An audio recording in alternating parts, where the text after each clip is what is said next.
I have always been the quiet girl, the girl who sat in the back of the classroom, the girl who would rehearse a sentence in her head 10 times before saying it out loud, the girl who wanted to join conversations but never knew how.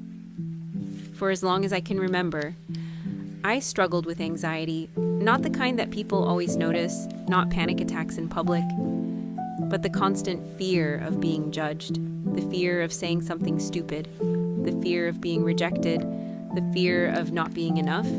Because of that, making friends was always difficult for me. Every new person felt intimidating. Every conversation felt like a test I was going to fail. And even when people were kind to me, I often kept my distance. Not because I didn't like them, but because I was scared. Scared that if they really knew me, they wouldn't stay. As I got older, I realized something. I never really had many close friends, maybe 5 people at most. And even then, I couldn't honestly say they knew me, not even 20% of me. At first, I blamed that on bad friendships. I thought maybe I just hadn't found the right people. But eventually, I had to face a difficult truth. It wasn't their fault. How could they know me when I never allowed them to? How could they understand me when I spent years hiding every part of myself?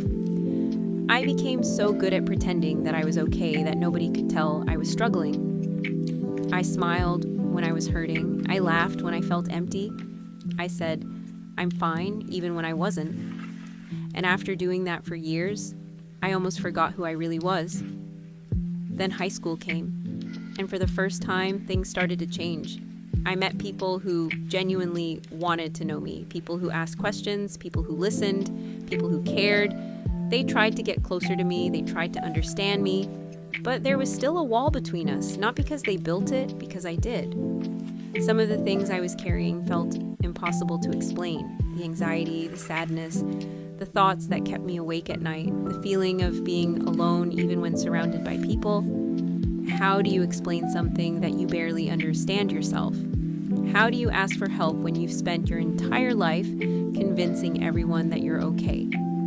For a long time, I didn't know the answer. But little by little, I started fighting back, not against other people, against myself, against the voice in my head that told me to stay quiet, against the fear that told me nobody would understand, against the anxiety that wanted me to isolate myself. I started opening up, not all at once, not perfectly, just one small step at a time. A conversation, a truth, a feeling, a piece of myself that I had hidden for years. And it was terrifying. Sometimes it still is, but every time I opened up, I realized something important. The people who truly care about you don't expect perfection. They don't expect you to have all the answers. They don't expect you to be strong all the time. They just want to understand you. Anxiety and depression can destroy lives. They can steal years from you. They can convince you that nobody cares. They can make you feel trapped inside your own mind. And if you've experienced them, you know exactly how exhausting that battle can be.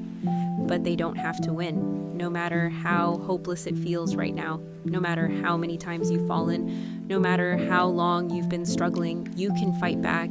It won't be easy. In fact, it may be one of the hardest things you ever do. There will be days when you want to give up, days when progress feels impossible, days when taking a single step forward feels harder than climbing a mountain. But healing isn't about never struggling again. Healing is choosing to keep going despite the struggle. And if you're listening to this right now, maybe this is your reminder. You don't have to face everything alone. You don't have to carry every burden by yourself. And you don't have to become a different person to be worthy of love, friendship, or understanding. You deserve those things exactly as you are. Maybe you're still the quiet girl. Maybe you're still the quiet boy. Maybe anxiety still follows you everywhere. But that doesn't mean your story is over. Because sometimes the strongest people aren't the loudest ones. Sometimes they're the people who wake up every day and keep fighting battles nobody else can see. And if that's you, I'm proud of you. Keep going, one step at a time. Buen Kerman Keats.